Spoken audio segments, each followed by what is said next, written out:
Albert Einstein once said, learning experience, everything else is just information. Hello, everyone, and welcome to Nerdy Optometrist, a podcast channel for all things optometry. This is your host, Ukti Vora. As we're talking about learning, I have a special guest who has an expertise in this domain. Dr. Frank Eperjesi. He is the past head of an optometry school in UK. He has worked in independent and corporate optometry practice and had his own practice for 10 years. He specializes in pediatric optometry, binocular vision, and low vision. He is also past interim deputy head of a business school and past professor in learning innovation.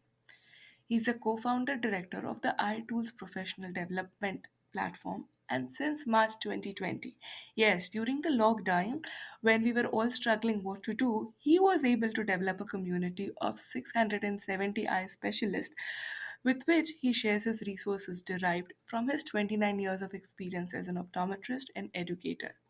He has a doctorate in low vision reading rehabilitation, an MBA, and a master's in education. This is just a glimpse of vast knowledge of learning that he has. It's a pleasure and honor to have him on this podcast where we are going to talk about the fun behind learning and getting more experience through it. Thank you so much, Dr. Frank Eperjesi, for being part of the podcast and a warm welcome. Thank you, Ukti. I'm very happy to be here. We were just talking that this is my first podcast ever, and I'm very excited and delighted to join your series of That podcasts. it's a pleasure and it's an honor, and I'm sure the experience would be super fun for you as it is for me and all my listeners. So thank you so much for even getting on this podcast and this episode. You're very welcome, and I'm looking forward to discussing the questions you have for me, and I'm looking forward to doing some more Awesome, learning. awesome. Well, now we're all going to talk about learning, and I'm going to pick your brain with your experience throughout this episode. So let's see what I can learn and get information from your end. Starting with my first question is this is really close to me. How did you bump into optometry, or did you always know you wanted to become an optometrist? How did your journey start? Thank you. I very much like the question. How did I bump? I actually think I did bump into a career as an optometrist. Your question has sort of caused me to reflect on my career pathway, and it takes me back to when I was 15 years old, when I was at high school, secondary school, and I had an inspirational geography teacher who I just loved to listen to him helped me learn about glaciers and about deserts and about rivers, and I still have an Mm-hmm. interest in those things. And it was through him that I decided that I wanted to do a degree in Okay. geology. And bear with me, I will get round to optometry shortly. So when I left high school, I went to university and I did a degree in geology. I had this image of wandering around a desert somewhere and discovering emeralds. I was later to find out that you can't find emeralds in deserts, but I didn't know that at the time. So I did a degree in geology, and then I got a job in London, where I was as a geologist, where I was working on the ground where they wanted to build an airport in the centre of London, a few other things, and I was part of a team that I worked for, a small company, wasn't well managed, and I was made redundant after a few months. I think retrenched is the word used in North America. So then I found myself another job as a geologist in oil exploration, and I travelled all over the world, helping oil companies try to find oil gas. I loved it. The problem was that we had to spend a lot of time Mm-hmm. away from home. I used to fly around on helicopters all the time. I love flying on helicopters, but it isn't particularly safe, and unfortunately, they do crash on a fairly regular basis.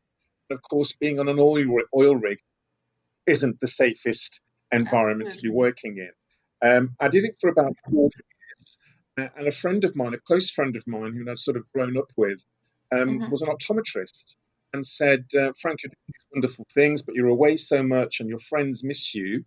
Well, why not consider a career in optometry? It's 9 till 5. You're not likely to die in a helicopter crash on the way to work. It's nice and clean, and it's very interesting. So I did. I managed to get onto join an optometry school, and then I did my degree, and from then on, I've had this long career in optometry, and I absolutely loved it. But the thing that I really like the most is that there's so much to learn. The technology, there's the physics, there are the lens materials. Um, there's the refraction, the communication.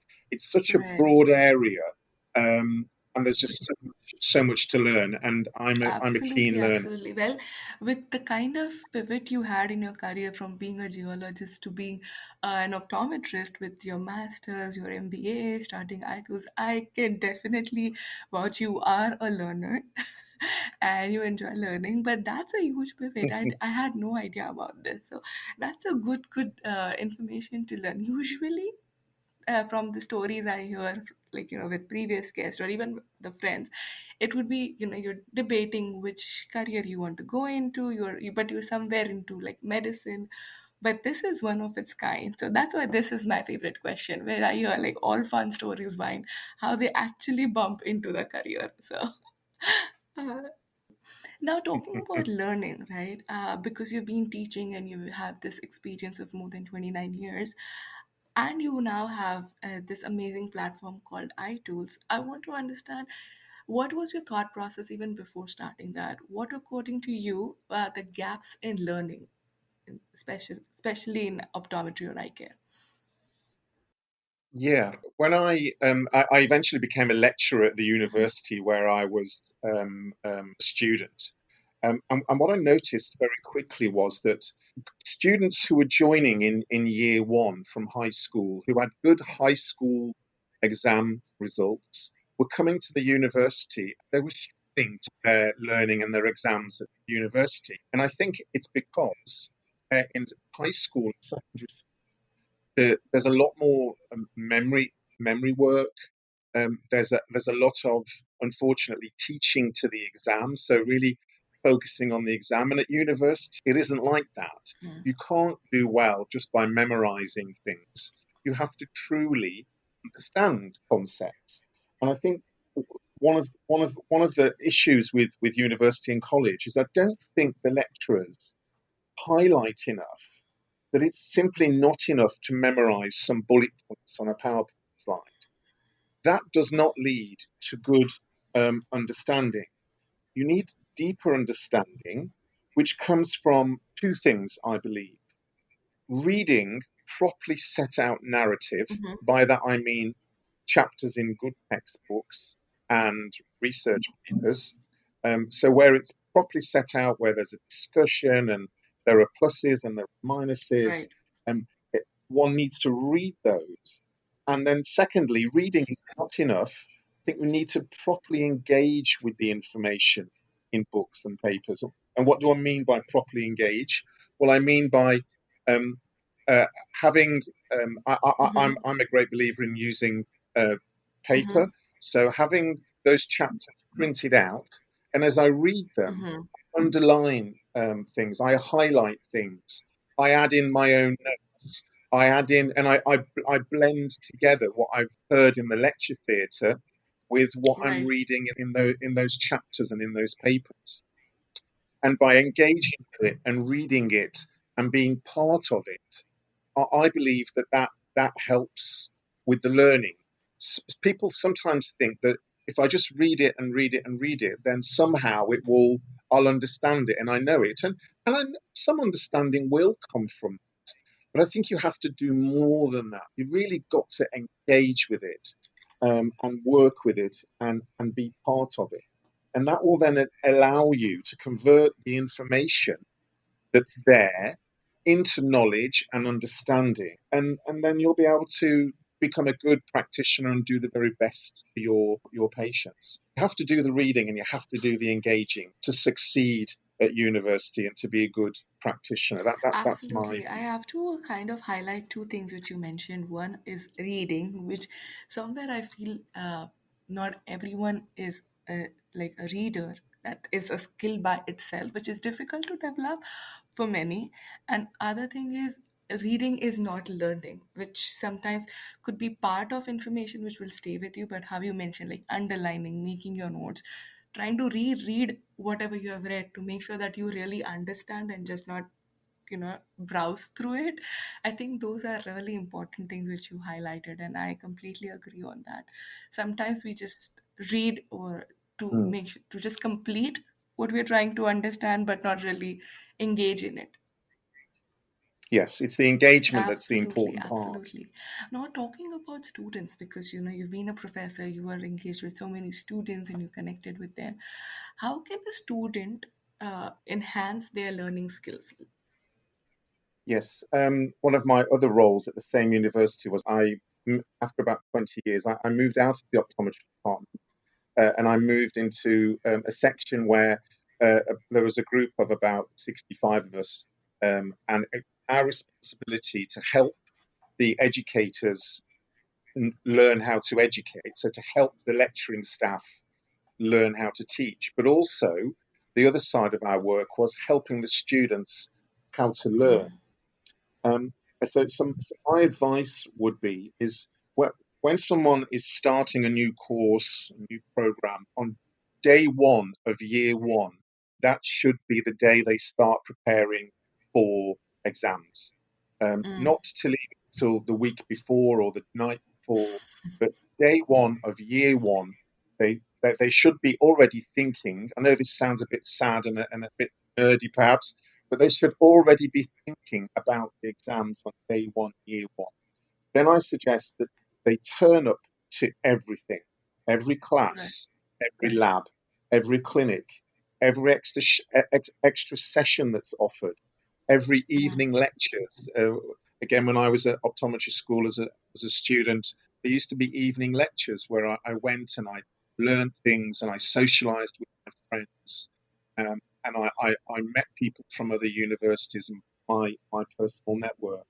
I was always surprised when I was a lecturer at university, the number of students who decided not to come to things on a regular basis. They were paying tuition fees, it's quite expensive, and then they weren't coming. And to my mind, it was a little bit like going to watch a movie, going to the cinema, paying for the movie ticket, and then instead of going into the theatre to watch the movie, then going home or going to do something else. Uh, Right. no one would do that. But it True. seems to be quite common in universities to be paying those fees and then decide not to go to things. So turn up to everything. Make friends with your classmates, or some of them at least, because you never know. They may have practices in the future where you might be applying for a job. And if Right. if they know you, then that could be helpful in your application. I would also suggest that you talk to visiting clinicians. Again, in the optometry school where I used to work, we used to have clinicians who had their own practices, who were working in practice, who came in for an afternoon or a day to help teach in some public service. Establish a relationship with them again. Personal network development. You never know, you might be applying for a job at Right. their practice. One of the things that, again, I found really valuable when I was a student, there were three of us who set up a little study group. So, and I distinctly remember not being able to understand the topic of color vision. I just couldn't quite get to grips with it. And I sat down with these two people and I said, "Look, I don't understand all this color vision stuff." And they explained it to me in what I will call a student-friendly words, and the penny dropped, and I could totally understand what was going on, and I understood the concepts. And it only took them about 15 minutes to go through it and using student-friendly words, and I understood. And then there were things that they didn't understand, which I could explain. And there's two Right. sides to that. Obviously, I can learn from them, but the very process of me teaching them helps me reinforce my own knowledge. So Absolutely. teaching is a great knowledge reinforcer. I think again you mentioned earlier on about going over your notes. Again, Right. any notes that are made in class, to review those in the evening and at weekends, to look up words that you aren't familiar with. There are lots of, there's a whole optometry language, often using words from Old Latin and Old Greek. Words like uh, juxtapose and even words like adjacent. They're not everyday words. So my advice to students was always, if you come across a word you don't know, look it up. Does it only takes a moment to Google it to get the meaning, write it in your notes, and because it's so much more difficult to um, answer an exam question if there's a word in there that you have no idea what that word means, then you have to take a Right. guess. It's not great to be gambling when you're answering exam questions. Um, Right, absolutely. and uh, and if your study group can't help you because they don't know, then make an appointment with one of the faculty members and go and talk to them and ask them. And I don't think it's great just to like knock on their door because they're usually busy. I think it's more polite to maybe send them an email and ask for a face-to-face appointment.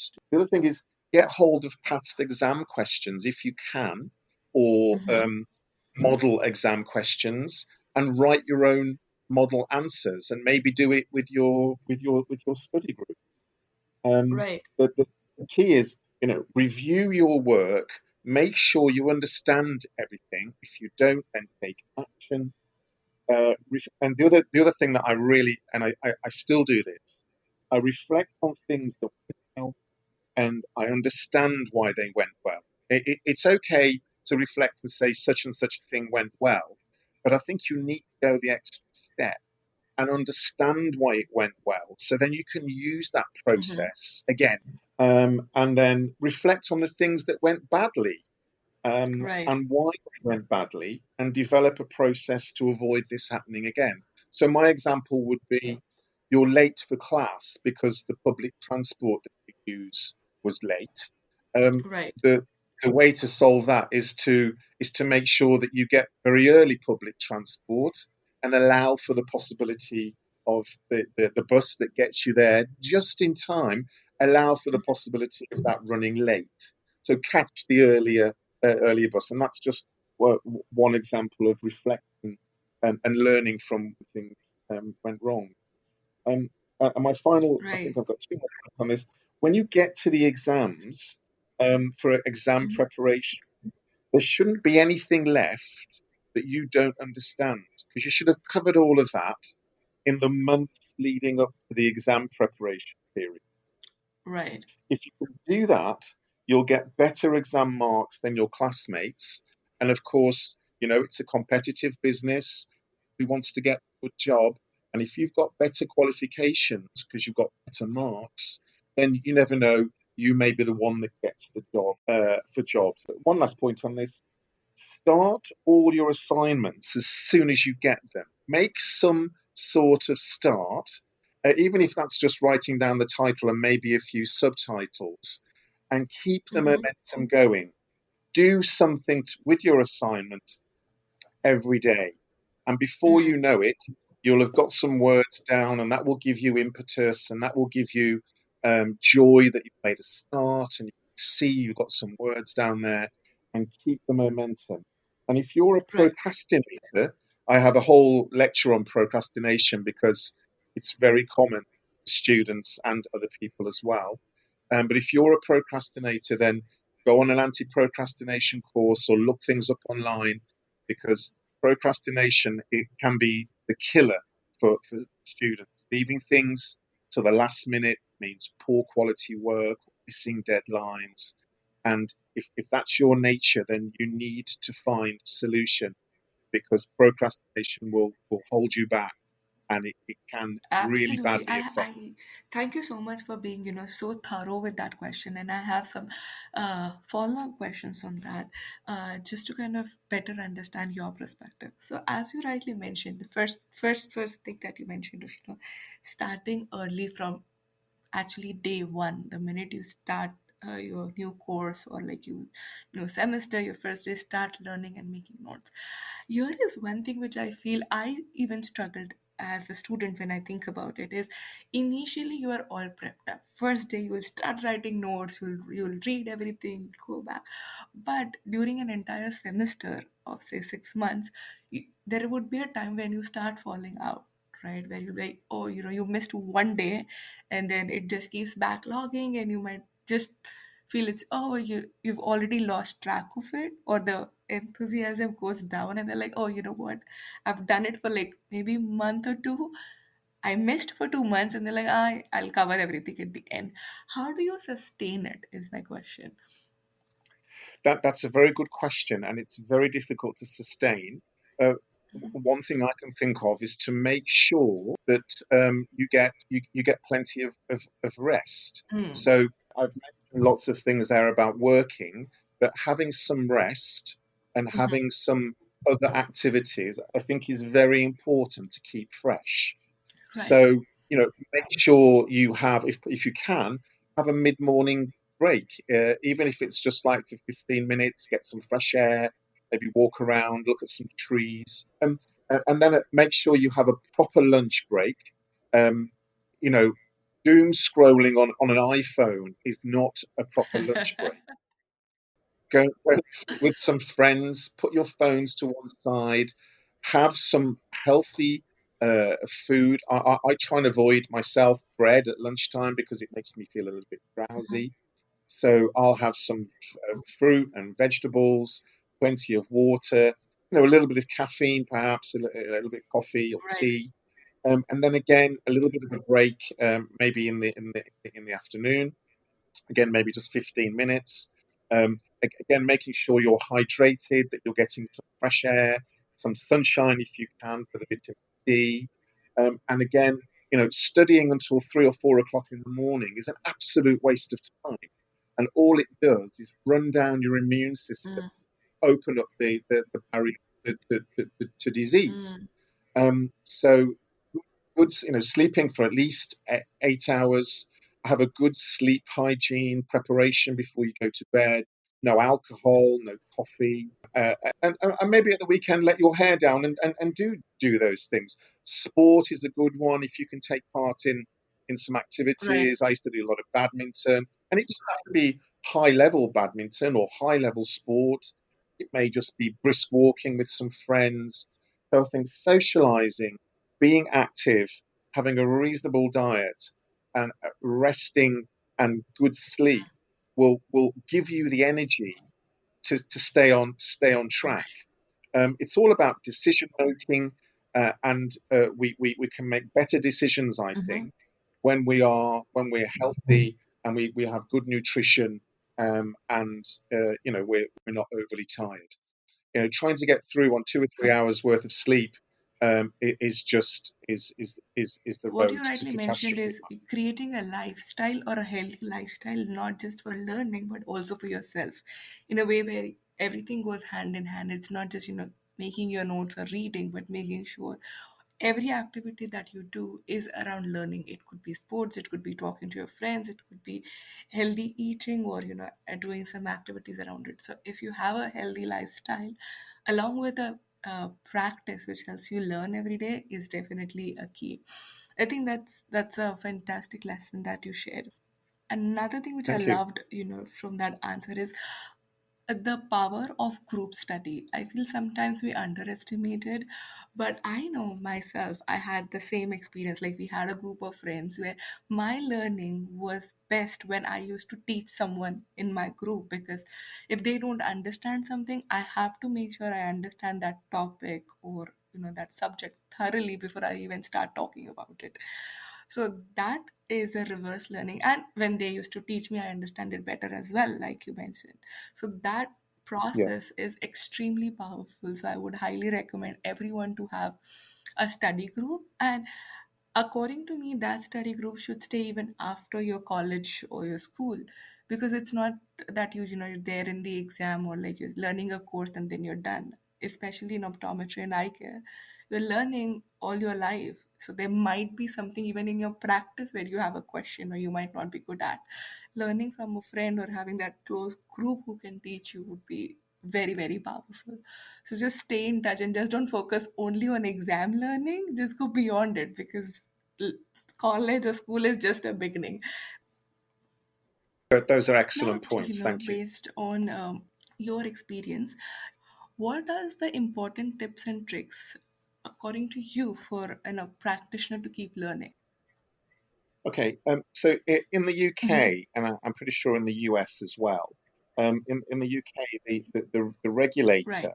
the national regulator, um, uh, uh, forces qualified optometrists to engage with continuing professional development.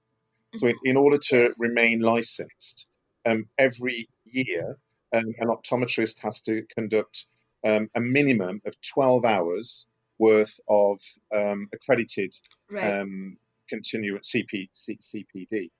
Uh, I mean, to my mind, 12 hours is not nearly enough, but never mind. So everybody in the UK, over 3 years, they have to get these 36 points, and it's logged and online things, and sometimes you can do face to face as well. Fine. But that to my mind, that 36 hours across 3 years is the absolute bare minimum. And there are plenty of opportunities to. I've got a diploma in orthoptics from one of the professional bodies in the UK, and they do diplomas in um, medical prescribing, low vision, and so I would encourage people in their area to look at what other um, optometry qualifications are available, or maybe it's business qualifications people want. But to and again, not to have that mindset where I've finished my college or university Right. program and I'm done. I'm done with learning. Now I just need to go work and earn some money. I mean, people need to earn money to pay back their tuition fees. I know, but one way to sort of force yourself to do some learning is to sign up for an advanced course and of course the bonus to that is when you get those qualifications, you could stand out from the local competition, the local practices who don't have those qualifications. And maybe you can set up a subspecialty in your practice. So there's the learning to get to become better, and that could have a positive effect Absolutely. on business. Um, and then the other way is in practice. You know, there's new equipment and new technology coming along all the time.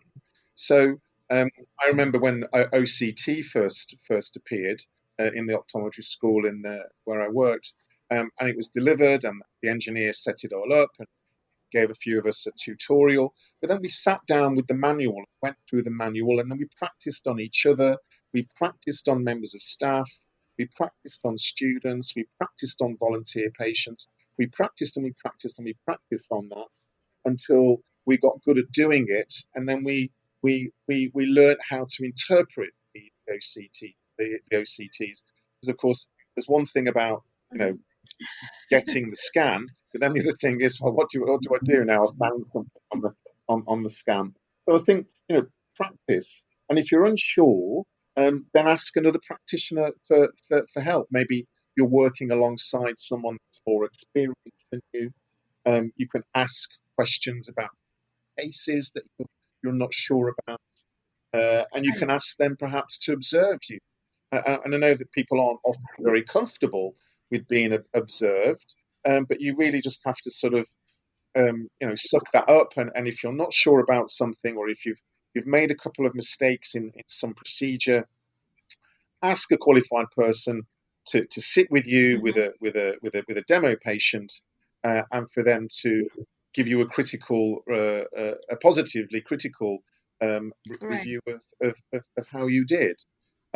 So sometimes you just have to sort of be ready for that critical analysis. It's better to get that from a professional colleague than from a patient. I think. Absolutely. I think there's another thing which you had mentioned even earlier in your in your response, and even now, is to first understand what you don't know or what you don't understand, acknowledge it, and work towards getting a better understanding around it. Because sometimes I do know what happens is you read, or you took a scan, for example, an OCT scan, and you believe you know it. And you're like, yeah, I got it, and you move forward with it.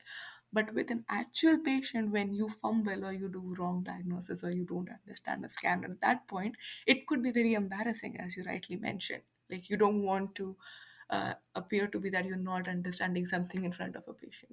So the sooner we acknowledge, sooner we Yes, learn from colleagues, friends, mentors, faculties, experts, the better we get, and that would be less embarrassing than doing something wrong.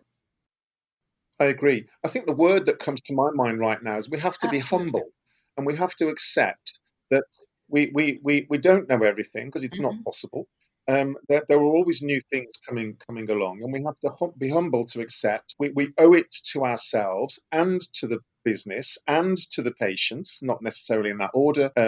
Continue learning right through Absolutely. our. Now, talking about learning, I actually want to know a little more about iTools, because that is another platform where you are focused on learning from basics to advanced. You have everything covered on that platform. Can you share a little more of what iTools is, what to expect, and what was the idea behind it? Sure. Well, the idea came from my travels abroad as an Mm-hmm. optometrist. Um, I've helped develop optometry programs in Pakistan. I've done some work in Tanzania. I've done some work in Ghana, and I've done some work in Mm-hmm. the Middle East.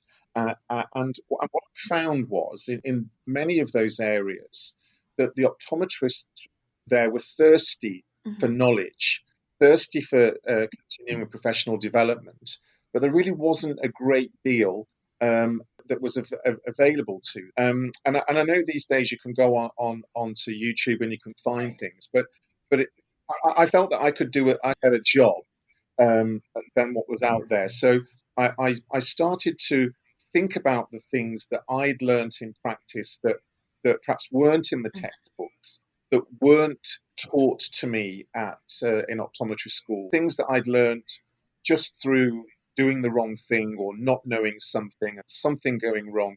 So really learning through my failures or learning through something that somebody said Right. to me, at lunch in a meeting. So bringing all that together. So one of the elements of iTools is this element called question of the day.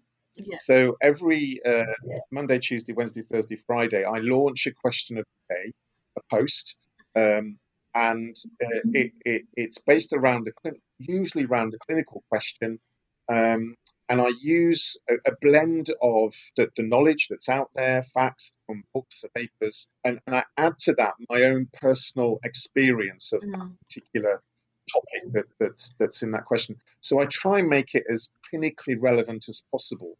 I try and make it so when the person has read that question, that there's a possibility that they can apply it, or they hopefully they can apply it either that day or in the next few days, right into their practice work.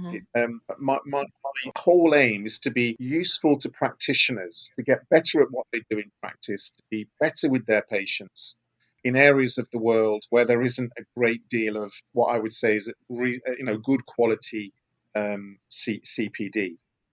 Many of the resources are free to access. You just need to register. But then we have the premium resources where there is a small fee, where there are videos showing techniques.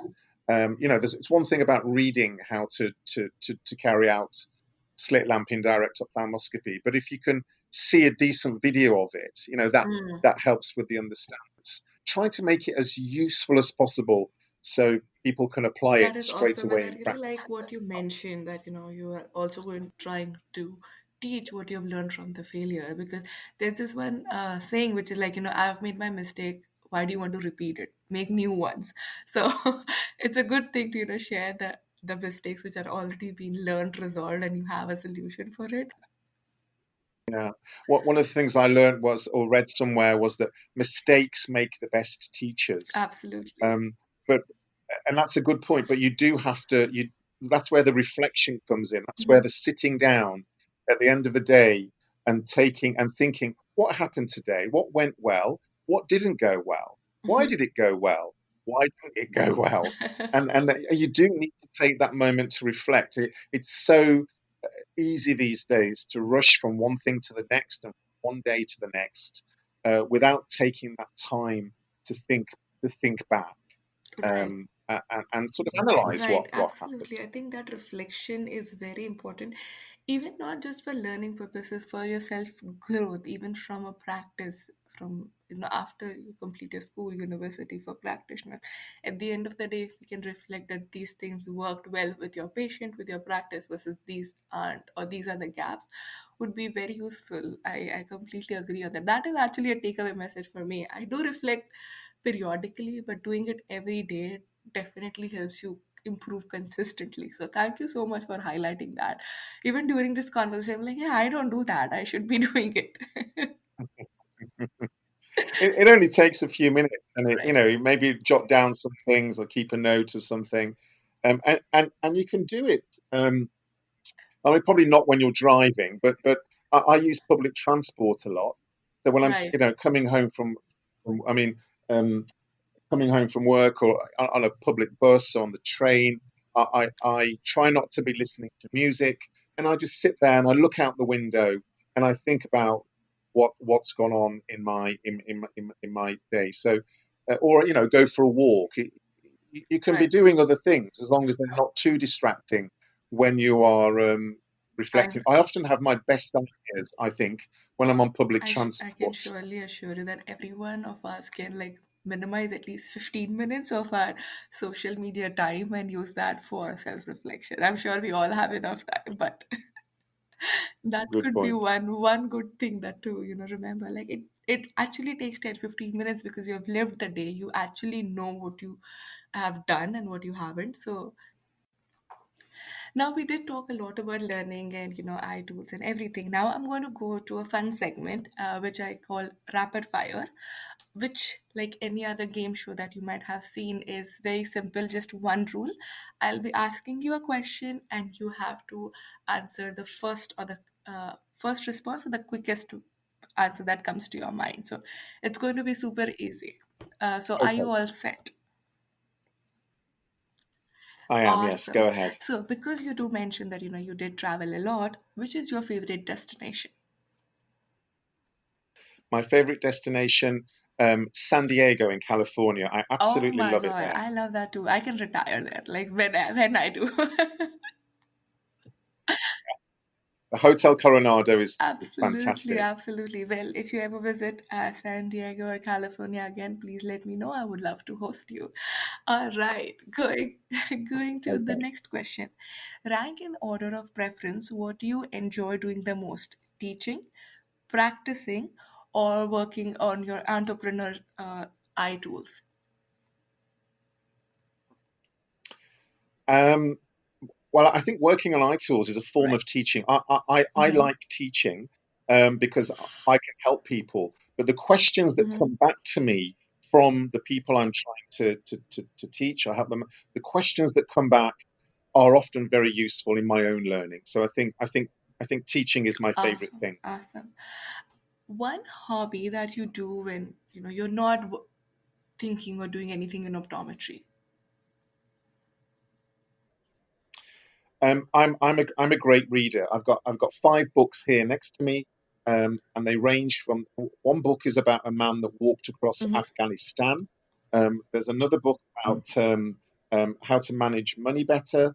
There's another book about doing things before breakfast, and there's a book about the Normans in Sicily. So I like history. I like self-help books, and I like books about faraway places. So I like to Awesome. read. Now, talking about books, if we were to write an autobiography about your journey, about your experience, what would you like to title it? Um, that's a fantastic question. Uh, um, uh, what would I like to? I would like to title it something along the lines of "See well to live well." Nice. It's important to be able to see well, to get a good education. Unfortunately, in many countries, there are children who can't Mhm. see well at school, so their education doesn't go well. And if their education doesn't go well, then usually their life Right. doesn't go well. So I always feel so sad when, for the want of a pair of low cost glasses, people's education is spoiled. Absolutely, absolutely. Well, last question for this rapid fire round is one thing if you would like to add or change in optometry curriculum, what would that be? Wow. Um, what would that be? Okay, so uh, I, I'm not a great believer in Mhm. lectures where you have the wise, what do they often call it, the sage on the Mm, stage, talking to 100 or 200 or 300, and in the business school, 500 students. That is not a great way to learn. You can post that type of teaching mhm. exercise online, and then get the students together in smaller groups, problem Right. solve to apply their knowledge, to apply what they've learned.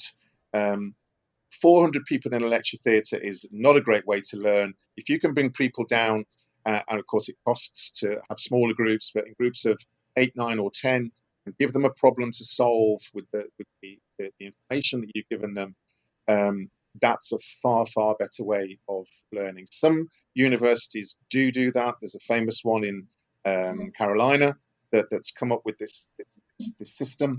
But unfortunately, because it's cheap to have one person talking to 400 Yeah. students, many universities have a very old-fashioned lecture format. And that's what I would like to That is change. fantastic, and I completely agree. Like, a small group learning is definitely far more valuable than being in a class of 200, 300 people. Well, with that, we do end our Yeah, rapid fire. Before I let you go, one yes. final takeaway message for all my listeners. Um, don't be fearful of asking the Mm, stupid question. When you're sat there and there's something that you don't understand, um, but you're just so worried about looking foolish. I mean, it took me some years to get right, past that, but I am now known as the person that will always ask what, and it's right. never a stupid question. It's usually a good question, and there are often other people in the class who or in the group who say afterwards, Frank, thank you so much for asking that question because I didn't know the answer and I wanted the answer, but I didn't have the courage to ask it. So thank you for having the courage. So really, just to bring everything together, frequent review of your learning, practice to be better, take the time to reflect and understand, and when things go well, understand why they went well, and when they didn't go well, understand why it didn't go well and fix it. That That would be my overall bringing it Absolutely. I together. think it was such an learning experience for me for this entire episode where there are a couple of things where I wish I did better in during my, like, when I was doing my optometry course. I think I would have performed better if I would have started those practice early. But as I said, it's never late and you're learning every single day within your practice in your school, whatever work you're doing. So yes, thank you so much for all those amazing, learning tips and tricks that you shared. For everyone who is listening, I will be adding information about iTools and the link in the description, so you all can definitely reach out to Dr. Frank, or just visit the website to learn more about those quick tips and tools that are available to make sure that you are able to learn and enhance and improve your optometry and eye care skills. With that, thank you so much, Dr. Frank, for all your time and insights. I really, really enjoyed this episode. Thank you very much. It's been a great deal of fun for me as well. And all the best with your future Thank episodes. you. Thank you.